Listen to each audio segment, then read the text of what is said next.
विनंती करू, आशीर्वाद घ्यायला जाऊ आणि विनंती करू की तुम्ही आम्हाला आशीर्वाद द्या, आमच्या पाठीशी उभे राहा, साथ द्या म्हणून. ही जी या वेळची निवडणूक आहे, ही निवडणूक जनता जनार्दन आणि जे बाबा भक्त परिवारानेच हातात घेतली, त्यामुळे बाबांचा प्रश्नच नाही. त्यामुळे सर्व भक्त परिवाराचाच हा निर्णय असणार आहे. पण बाबांनी तुम्हाला भेटायला गिरीश महाजन आले होते, बावनकुळेंची पण भेट झाली, सगळ्या नेत्यांनी भेट घेतली, पण सगळ्यांनी फक्त आशीर्वाद मागितले. तुम्हाला असं वाटत नाही की प्रत्येक दरवेळेस तुम्हाला समजोता केला जातो आणि तुम्हाला मागे घ्यायला लावतात, पण राजकारणात प्रवेश देत नाही? बघा, तो त्यांच्या विचारसरणीचा मुद्दा आहे. आम्हाला त्याच्यामध्ये काही शुभाशय वाटत नाही. कोणी कोणताही निर्णय घेऊ, आम्ही या ठिकाणी आम्ही सक्षम आहोत. आणि पहिल्यापासून आम्ही ठरवलं की जो दुसरा विसंबला त्याचा कारभार संपला.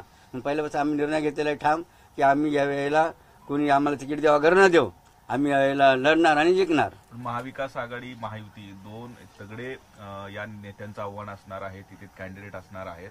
आपल्याला किती विजयाची खात्री आहे? आमचा निर्णय ठाम आहे. तो त्यांचा मुद्दा आहे. ते मात्र आमची निवडणूक कोणत्या मुद्द्यावर चालणार आहेत?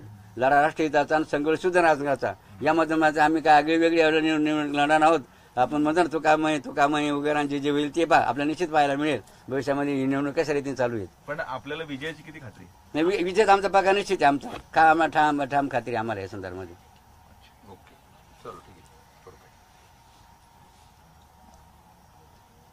आहे, झालं. आज अनेक मुस्लिम बांधवांनी सुद्धा या ठिकाणी येऊन आमच्या भूमिकेचं समर्थन केलं आणि स्वतःहून ते आले. त्यांचं आपण स्वागत पूजन अगोदर केलं, म्हणून त्या सगळ्या बांधवांचं सुद्धा मी टाळी वाजवून अभिनंदन करतो, त्यांना मनापासून धन्यवाद देतो. सगळ्या पत्रकार बंधूंचंही पुन्हा एकदा मनापासून अभिनंदन करतो, आपले मनापासून आभार मानतो.